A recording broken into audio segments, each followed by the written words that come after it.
This conference will now be recorded.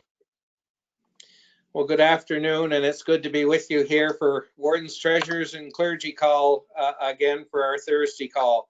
So just as we gather, let us pause for a moment of prayer. Let us pray.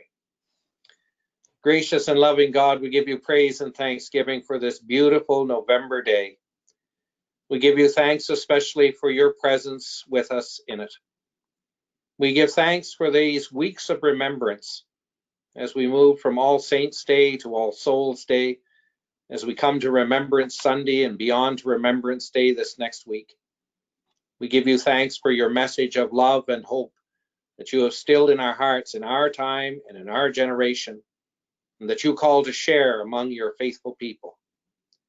We ask you especially by the power of that Spirit to be with our wardens and treasurers, the clergy, as we gather together on our call today, as we consider the challenges that lay before us, as we look to be led forward in your will and in your Spirit, to keep your people safe, to draw your people together, and to help your people in worship and praise of you.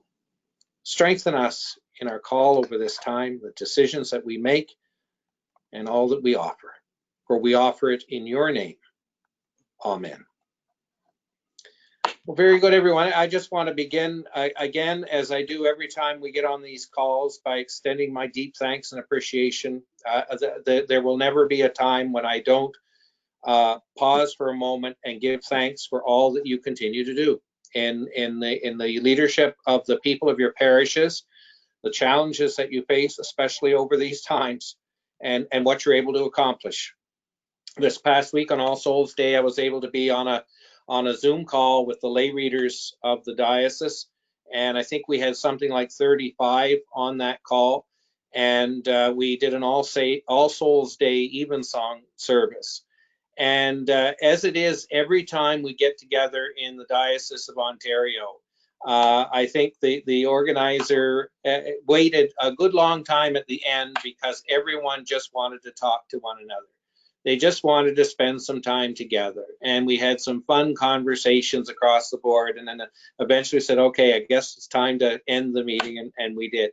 But just to get together in worship, get together and give thanks, and you know, that's been such a blessing throughout, especially this COVID time. We're coming into a challenging time now. I continue to have these conversations with the bishops across our province, and the executive officers continue to meet. We are listening to medical health experts. We're listening to the epidemiologists. And I think we are entering a significant time. As you see, I mean, today, I think the infection, remember these are daily infection rates, are sitting up around 1,000 today with COVID-19. We're well into this second wave. I am eternally thankful that we don't seem to have been touched to a great degree in Eastern Ontario. I believe that is true to the fact that across all sectors of our communities, people are taking this seriously. They are abiding by the protocols. It's becoming a more commonplace now. I tend to go walking around with my mask on. I forget I even have the thing on half the time because it's just part of what we're used to now. We're in this unique period. But it's a dangerous time because it has been a pervasive time. It has just gone on month after month. And now we're getting into November, we're getting into Advent, we're getting very close. You know, you'll be going to the stores, I think, the day after Halloween, and the Christmas music starts up, and we'll start into getting ready for Christmas. And I know we've had a lot of questions about how that's going to go, what we'll be able to do over the Christmas period. And I know, as you have done in the past, and as your worship leaders will do now, you'll start looking at the possibilities. I'm kind of excited. Our worship committee is going to take on the task of doing something similar to what we did at Easter time, and also we did across the province when it was Pentecost. But do a service for Advent season based on the lessons and carols. And do a diocesan service like we did before. So something that is being planned in that area. I'm quite excited to see that happening.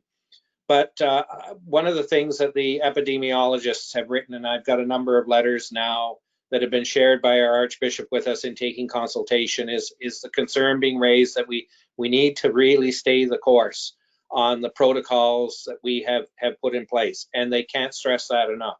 They can't stress that this is a challenging time. Issues around sanitation, around the wearing of masks, around the concern around singing, and all of those kinds of things. These are for those who live this life 24/7, and that's their life's work, is to keep our community safe. They want to, on the one hand, commend what we're doing, but continue to raise the concern that we need to stay the course. So we continue to look, and I think Alec and Wayne will be touching on some of those issues over the course of this call, in addition to the usual things that you get updated on when you gather for these calls. But I just want to say again, in addition to the thanks for all you're doing, that we will get through these times. This is a frustrating, miserable thing that we deal with. I mean, any little glimpse of normal that you get is just something to be treasured and held on to. But we will get through these days. We will get through the other side. And what we're doing as a church in our diocese is we're taking our small part together with everyone across the totality of civil society to make sure that this thing does not get a foothold beyond where it already is. And I commend you for what you're doing. And so that basically is what I want to say to you today. I'm always open for questions and comments when we get down to that time. But I just wanted to start our call off today with that. So with that, Alec, I'll turn it over to you and carry on with the rest of the session. Great, thank you, Bishop. So a few areas we'll touch on today. Get myself in the right space. So just a quick update from the last call, but we did the SUS numbers. We did receive our the funding for the month of September that generated just over 51,000 for the month of September. That's on the payroll invoices that will go out shortly. And the data collection is now underway. And I am delighted to say we have a number of churches that have already, before we even got the email out to remind y'all, that they got themselves up there, and I will publicly thank our good friends at Christ Church at part of Trinity Parish, because they were the very first ones to get themselves up there from Camden East, and thank you to them. So some of you have got them in already. The deadline is the 13th. We will submit after we get our analysis done on the 17th. And again, because it gets us into a space, if you're not in by the 17th, we're asking for the 13th to let us do the analysis to make sure everything's clean. But the day we submit, those that haven't got it in, unfortunately, will miss the proverbial boat. So please, it does not have to wait till the 13th, but you can certainly get it in sooner. Same chart that we talk to every meeting. This is for us, and the bishop has touched on, trying to continue this balance, balancing the risk of infection with the impact of infection. And that has had a great deal to do with how we've approached things, and I'll touch on that in a couple of minutes. So the guidelines are based upon the fact that we have a blend of our legal, our moral, and our Christian obligation to all of our people and to those that we minister to and the communities that we live in. And for us, even more so because of the typical demographics in our congregations, and from those that in many cases we minister to in the community are in high risk groups. They're high risk because of their own their point in life with either age or medical conditions, immune systems, those types of things that place them at a risk, and also place them, if they do come down with COVID, that it can have extremely serious impacts. So for those reasons, we've used the phrase abundance of caution as one of the underlying pieces for everything we've done with this right from the beginning. And as the bishop mentioned, we continue to work with medical experts, with epidemiologists, with the provincial and federal government sides, with the local health units, and then of course sharing things across the dioceses. And we know that things are in different spaces in different parts of our province. The Diocese of Toronto has 3 parts of it that are in back in stage 2 and have more severe limitations placed on them, as does the Diocese of Ottawa. And there's rumblings that others may follow. And I'll come back to some pieces there, but we continue to work with them. But for clarity, and Wayne and I deal with a fair number of questions each day. But just to be clear, in many aspects, the guidelines that we and as the Diocese of Ontario and some of the other dioceses use are more strict, which I like to think of as lower risk or more safe than even what the health units are prescribing. A couple of things that are recent, and I'm not sure some of these have gotten as much visibility, but this is some pieces mostly that have come from our medical officer of health for the government of Canada. Recently, she updated guidance, and there's been a debate along about droplets versus aerosols, and that may seem kind of a mundane sort of discussion, but the focus up through a fair bit of this has been around droplets, and that literally is the larger things that will either your respiratory system, typically from the mouth, that will come out. Droplets don't go very far. That's why the 6-foot limiting thing has always been a big part of that. And droplets tend to have gravity take over quickly. But now there's clear evidence, as they've done more research into when there's been super spreader events, as they call them. There's been more studies of those things done. And in doing that, they have now, and Dr. Tam at the national level has now confirmed that there is the risk of spread by aerosol as well as by droplets. And that one of the key differences there is that the droplets, gravity takes them and they tend to fall fairly quickly. Aerosol, as we know from a spray can, kind of has what I like to think of as hang time. You spray something in the air and it hangs there. It can hang there visibly, and it can hang there, for example, if you sprayed Lysol spray, you'll continue to smell that in the air. That's particles of Lysol that are still in the air. So they hang there. And that makes this even more dangerous as they look at these super spreader events. That's a common factor. So Dr. Tam has now come out and confirmed that that is the case, and that's changed her recommendation on masks. I'll come to that in a minute. But their guidance remains, and those of you that have been on these calls all the way through, you'll remember in the early days we showed the Japanese model, the 3 C's. The 3 things that drove the higher risks: closed spaces, crowded spaces, and close contact. And so their guidance is to continue to limit the time in closed spaces, crowded spaces, and close contact. The guidance remains to maintain physical distancing.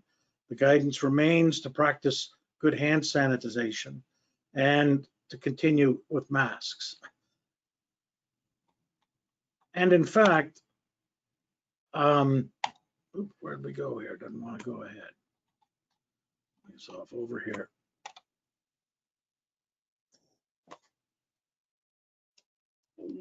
A couple of areas that they align with that. So the confirmation of aerosol underscores the risk factors with singing and with wind instruments. And again, our guidelines for clarity, because we do get questions and we do have, as sometimes where there's misinterpretations. If there's more than 5 people in the building, so it is a service that is going on with more than just the group that may be recording it, there's one person with a mask who's permitted to sing at any time. And that's plain and simple. If you have a publicly attended going on, one singer, you can have 2 singers, 3 singers, but no more than 1 at a time, and they must be wearing a mask. If you're doing a recording session and there's no more than 5 people in the building and all masked, and that would include the singers and the accompanists, whatever instrumentalists, the presider and readers, there can be up to 5 masked people. But under no circumstance is congregational singing permitted. This time of year, we get questions about, with Remembrance Day, what about trumpets? What about bagpipes? And again, there's lots of research out there. But what is clear is that you can't wear a mask when you're playing a trumpet. You can't wear a mask when you're playing the bagpipes. And in both cases, they increase the amount of aerosol and the amount of virus that can come out. So again, those are situations not having a trumpet or a bagpipe in the building. However, recognizing that some people for Remembrance Day will make use of a live for such things, they can be in a doorway on the outside, because outside drives that ventilation that works its way through, and that aerosol or droplets won't be coming in the building. And both a trumpet and a bagpipe, typically there's not any issue with them being heard. So again, a little bit of guidance there. Things like violins, guitars, other stringed instruments are all literally quite safe. You can have a quartet, that's not an issue with stringed instruments. Number of questions with the weather changing, and of course this week it's now nice and warm, as we heard. I think George and Barb gave us the good indications that the weather is good out there. But a week ago, I think up at Maynooth it was -7, and good Lord, how do we have the doors open, which is what the recommendation is, when it's -7 out? And so again, the guidance around ventilation and heating systems. So the first thing, as always, is limiting time spent in those 3 C's: close, crowded, and close contact. So again, keeping that to a piece, keeping it down as short as possible. We recommend under an hour. Ventilation, right? And by ventilation, that means that you're allowing stale air to exhaust out of the building and fresh air to be drawn in. And so there's a number of ways to do that, but the goal is to have circulation. So we get questions like, should we turn our heating system off? And having consulted on that, the recommendation from the experts is no, leave your circulation system on, because the risk from closing, we had one point thought about heating the building up, shutting it, and then when people get there, shutting it down and letting it, but the actual no circulation is riskier. So the guidance is to keep the system on, to keep it running. And by the way, if you have a fan in the bathroom at the back of a church or whatever, having that fan on, which again will exhaust air out, but you can crack windows or crack doors in order to allow some fresh air. It does not need to be wide open, right? And then the final thing is that you can pick where that is.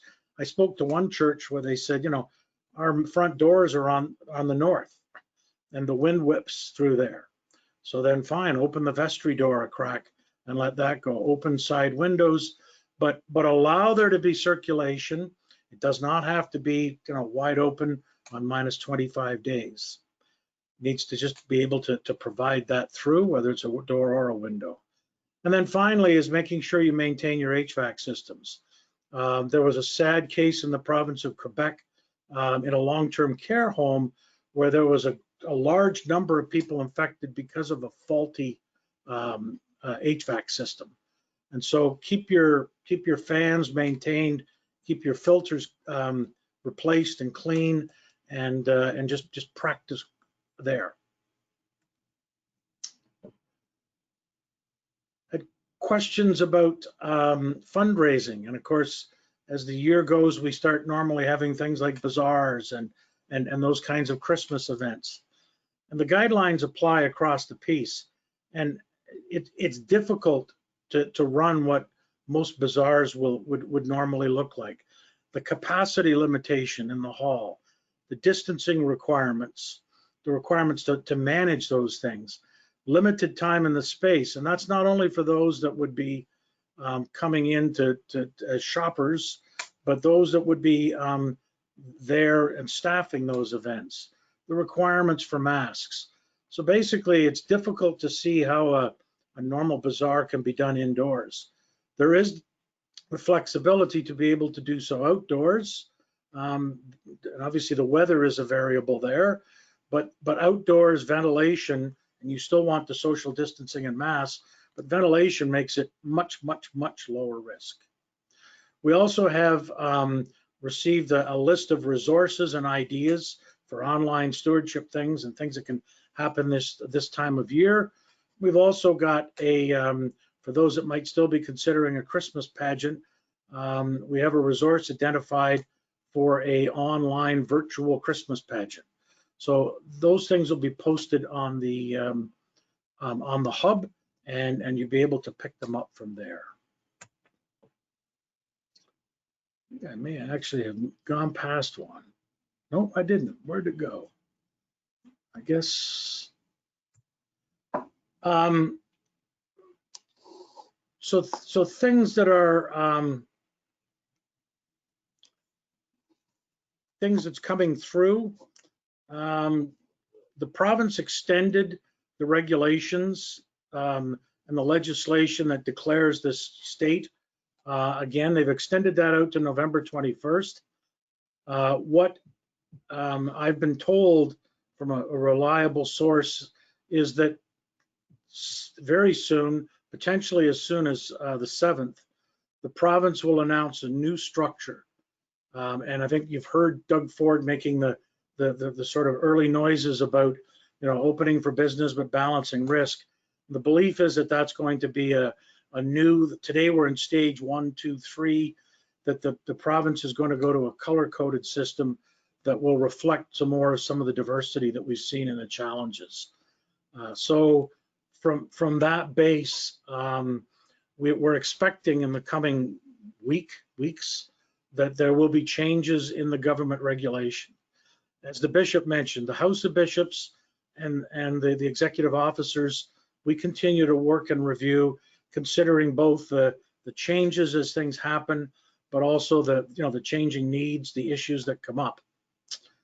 One of the ones that we continue to talk about is the Canons and Governance Committee and annual vestry meetings, and how they can be constituted in either a live state, in a hybrid mixture of online and live state, or in a purely online state.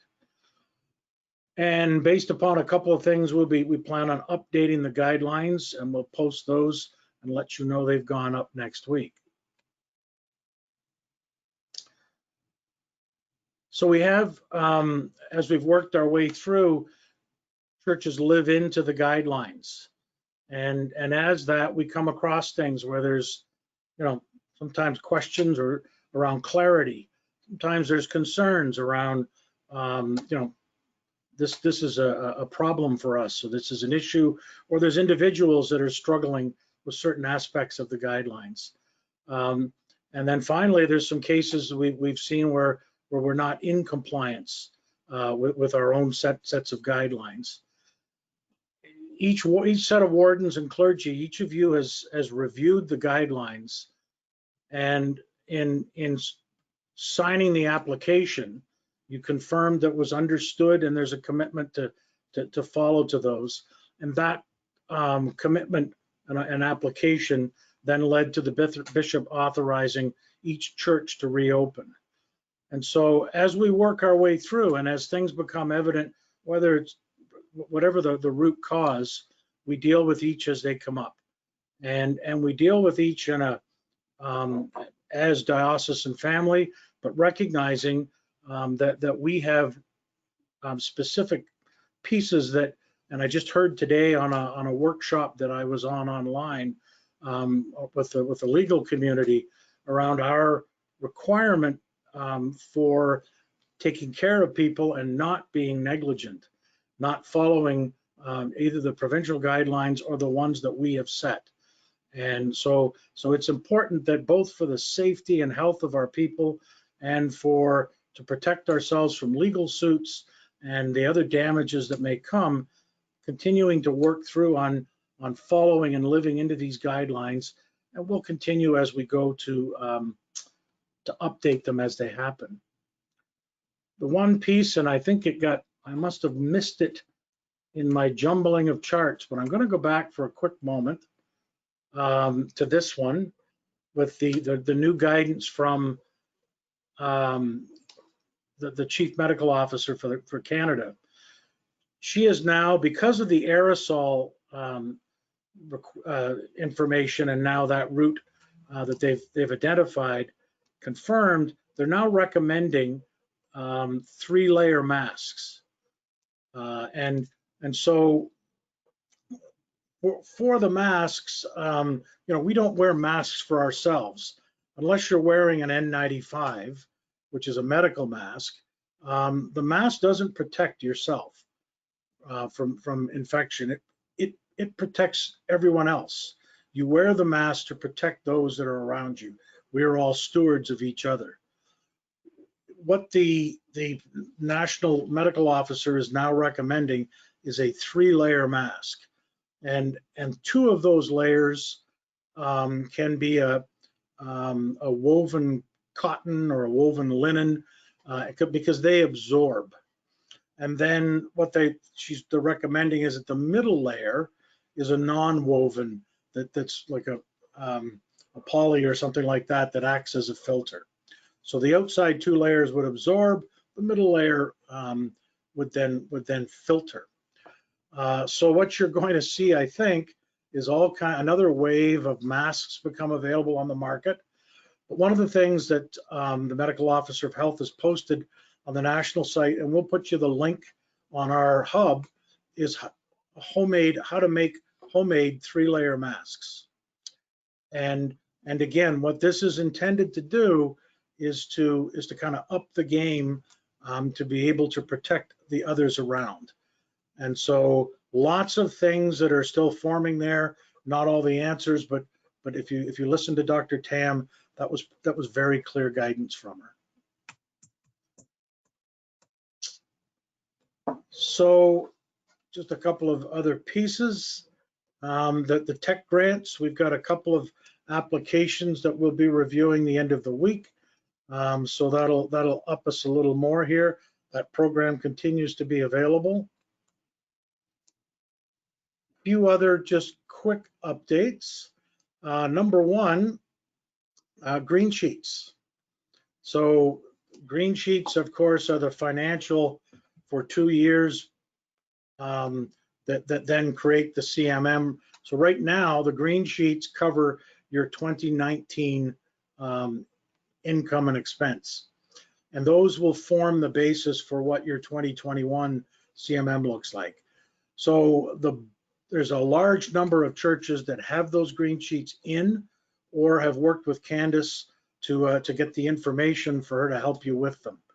But there's 2 reasons to get that in. Number one is that once we have your green sheet and it's been reviewed and approved, then you'll know for your 2021 budget what your CMM will be.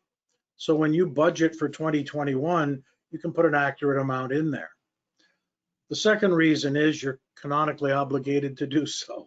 But we do need, and we've tried to pull these ahead this year. So please, if you have not already gotten your green sheets in or the financial data, please reach out to Candace, and she's working all these through. And similarly, the T3010s, which of course are your CRA, the charitable number return. The government has extended that out to the end of the year, which is when they gave you to anyway. But let's not risk charitable number status. Let's not risk triggering audits, because that's the type of thing that happens when you're late. You either get audited or you lose your number in a quick hurry. So please get that information in. Again, Candace is available to work with you where there's questions or issues. I mentioned the last time that we renewed on the 1st of November the third-party insurance for renters through Hub International. The second one, and I think it's been covered in e-news last night, the bishop's addressed it on his Facebook, and it's been talked about before, but we continue to see and this happening. By the way, one of the things that I heard today on this workshop that I was on is that the examples of the cases of things like phishing and other fraudulent pieces during COVID towards charities has gone up 700 times. Let me repeat that. The instance of fraudulent pieces online against charities, not just churches, has gone up 700 times. So much so that the normal phishing, which is trying to get you to, click on this, I get an email that says, oh, my Netflix account has been locked, or my PayPal, or my bank account in a bank that I don't even have, or my Amazon or whatever, and they want me to click on a link and go and put in information. And of course, the general guidance there is never do it. And if you think there's an issue with one of those things, go directly to their website and go into your account that way. But there's a new term out, and I picked it up today for the first time. It's called spear phishing. And spear phishing is what we just recently have been seeing at the diocesan level. So a number of folks within the diocese got emails that said they were from Bishop Michael Olton, and asked them, I'm in a meeting right now and I can't make a call, or I'd call you, but if you could just email me back, because it ain't, and there's typically a term our bishop wouldn't use, and that is ain't, but I ain't able to call you. And what they'll ask you to do is then, go and buy some Apple cards or some gift cards, scratch the number off and scan it and send it to them. But what it looks like, and they've gotten much smarter, because there was always ways we could easily see that. And it happened in the office. And we all knew because it didn't look right. Well, they're getting better. This one came from Bishop Michael Olton, and it looked like, but it was not his email account. And there's some of them that have gone out that had my name on them. We had one go out that was from a person at ontario.anglican.ca. It was a spoofed address. I guess they dropped the I out of Pearson. So the caution we're putting out there is be careful. We would never, ever call or email you, anybody, or text and say, could you please go and do this for me? Could you please send some money? Could you go buy us something? That. And if you have any question about something like that, just call the office or use one of our emails directly, and we'll clear it up. But spear phishing, it's a new one. And then finally is that we are planning a financial update session in 2 weeks. And that session is intended to do a number of things, and we'll open this up beyond wardens and treasurers, but it'll be an update on the 2020 status of where we are. It will look at 2021, what the budget update and the look for that is, going back to council the end of the month. So there'll be some consultation there. And then finally, we'll start to give you some information that'll follow, of course, in the normal letter, but start to give you information to assist in your 2021 parish financial planning, to be able to give you some guidelines there. The idea being able to have, it's one thing to send a letter out, which we will do, but having a little bit of conversation and discussion around it. So that'll be 2 weeks from today.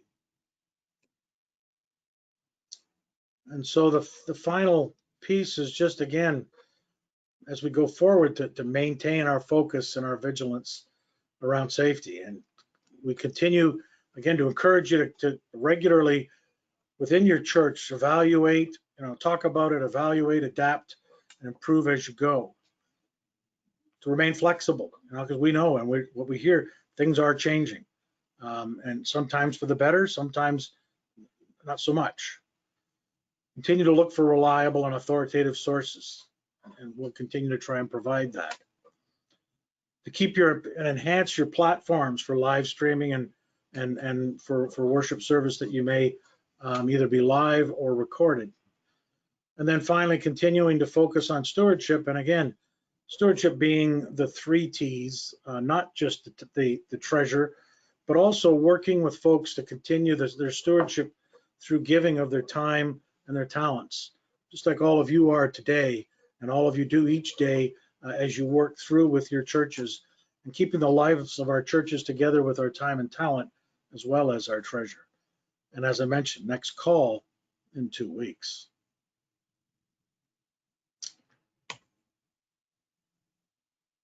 So we can now open up for questions. As always, you have a couple of options. Well, and you have several options. The one is thinking your question but never asking it. That's not the most. That's not the best way to get it answered, but that's sometimes what folks will do. The second one is you can, of course, come off mute and ask your question. We'd ask you to come off mute and then go back on, because we do get some echo here and there.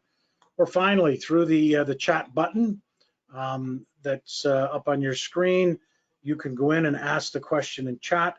Laura is online and she will ask the questions and moderate on your behalf.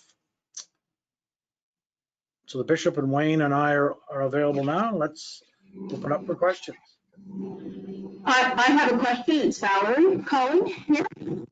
I found that on this past Sunday when it was raining, that people lingered inside after church and really didn't want to leave. And so of course they dally, and it's a little slower getting out. And I'm wondering about the time. So our live stream service is under an hour. But for people, even if they have a 6-foot distance,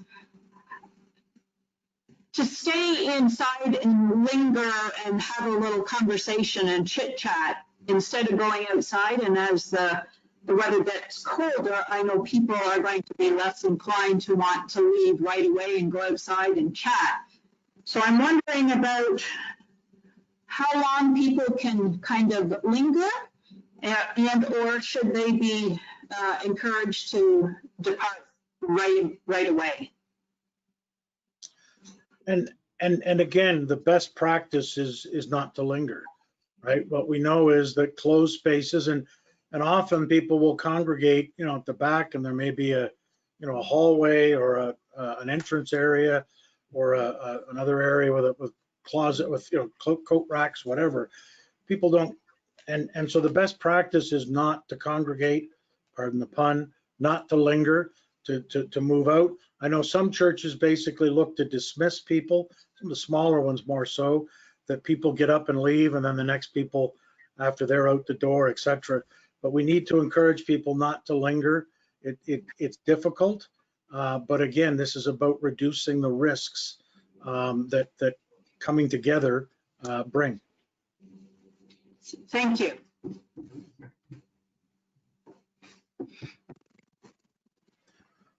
Laura, have we got any questions on the chat line? Yes, there are some. If a church reworks their seating arrangements while maintaining safe distancing, do they need to inform the COVID team of the change in seating capacity? So any change, and Wayne and I kind of had a lot of discussion around some of this. Any change in the plan you brought in needs to be just brought back. And sometimes churches thought, we're not going to need a wedding. We're not going to do a wedding or a baptism. And no sooner did the ink dry on the bishop's approval than someone walked in and said, here we go. So we've got several changes that have come, whether it's, different liturgies. Some have come back and are saying now we want to, open up for a 12-step group. But if you're changing something like capacity, yes, you need to come back to us to ensure. And again, at this point, it is still the lesser of 30% of normal capacity, or the maximum that your bubble seating would allow, or 50. And so those are the three. As long as you stay compliant with those, it should end up just being a notification.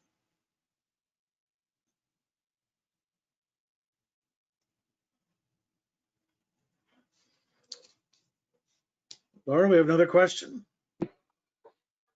Not a question, but there was a comment stating that the revised provincial guidelines were released yesterday on November 5th for anybody who wants to check them out. And the revised ones, I believe, are within the old structure, but when I looked yesterday, I didn't see them, but we'll take a look. There is change coming. They did modify stage 2 and stage 3 as they've continued to apply that. We know that.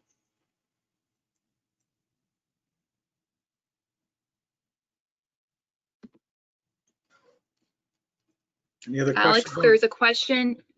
Oh, sorry. There's a question regarding the October SUS forms. Where Okay. can people find those? So Laura, can you answer that question? I can actually. So they are posted up on the diocesan website under the COVID-19 page. Mark does post each month's reporting forms well ahead of time. So the October form has actually been up there for about 2 weeks. So please go and check those out. And we will be doing SUS reports well into 2021. So this is going to become a very routine task for everyone. Thank you, Laura. Any other questions on the bridge? We'll go back to the chat. Laura, you got any more? That's all of them so far. Laura, is that under the pandemic hub with the new forms? Yes, that's correct. If you go to, I believe the first page is the resources tab, and then you click on that, and then the COVID-19, it does pop up on that page. Thank you. Generally, if you're looking for stuff, that's the first place to go look is on the hub. We try and make sure we get everything popped up there. And as I say, we'll add some of these other resources to give you things like the masks and some of the stewardship ideas and the link to the online pageant.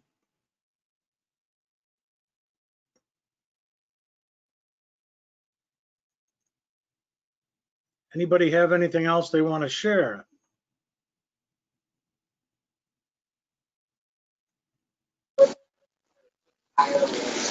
Yes, Carol Coulis from St. Paul's, Marmora. Hi, Carol. I would like, hi. We are following all of the guidelines as set forth for the Amber situation. However, what we're finding, a little issue that has come up is that some of our congregants, especially those with hearing issues, are having difficulty understanding the readings and or the homily, or both, because of the voice gets muffled behind the masks. I guess my question is our lectern, as far as the readings are concerned, is far enough away from the pews. Would it be all right just to pull it down temporarily for the reader to read it so that they could be heard and understood? I'm not sure about Reverend Bob about the homily, but I guess it's an issue that I could talk to, or someone could talk to him about. So this is just my question. I don't know if it's been dealt with before, but just a quick question. It's a common question, and unfortunately, you know, we err on the side of safety, and so the masks, you know, the guideline is simple. If you're in the church building, you need to have a mask on, and there are different types of masks that can help with that. Microphones will help with that, but it is another one of those areas. I think, as the bishop mentioned, there's some of these things that just aren't that nice, but we have to live with them in order to protect everyone that's in the church. Yeah, understood. I agree. I just thought I'd ask the question for those folks, because they have been asking me about, is there anything that can be done? And I said, well, I'll ask and see, but I didn't think so either. But we all are wearing masks, so that's not an issue. Not the first time the question has come up, or the concern has come up, and I'm certain it won't be the last either, sadly. Thank you. Thank you, Alex. Can I just add something? It's Barb Vale, and what we're doing at St. John's is Tracy, or David, I'm assuming it's Tracy, types everything out, and then we just photocopy copies of it and hand it out to everybody when they come in. So they have a copy of the lesson and the reading, the psalm, and they could just read along as the person is reading it out. We don't do it with the homily, but we do it with the other things. So I don't know if that helps, but it works well for us. There's a good suggestion. Hi, Charles Morris here. I can just offer a suggestion as well. We have, it doesn't work for everybody, but if you've got a sound system in your building, so that people are on microphones, not for COVID, we did it a couple of years ago, but for people who are hard of hearing, we installed essentially a plug-in to our sound system, which uses a FM frequency to broadcast the output of the sound system to hearing assist devices. And so people who are hard of hearing just put headphones on, and then they hear everything coming through the PA, and they can control the volume and so on. And even if they have hearing aids, the headphones generally fit nicely over those. More people have been using those since we reopened, because yes, the visual, you can't see people's lips, and the muffling effect of the mask is harder for some people to understand.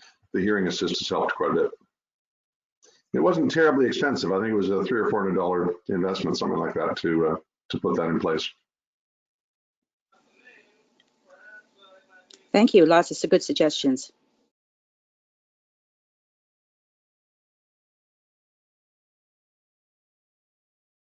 Or anybody else have any other comments or questions or anything else to share?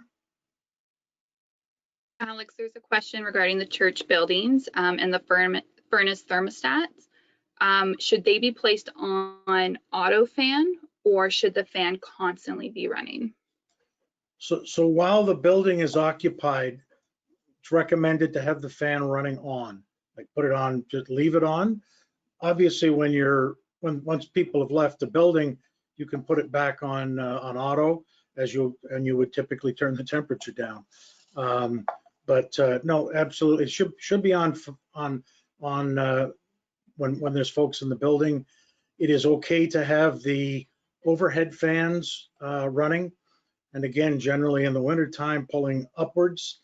What we don't is not a good idea is having portable fans that might blow directly onto people.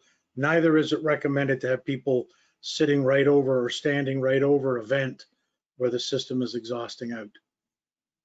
Again, just trying to minimize risk.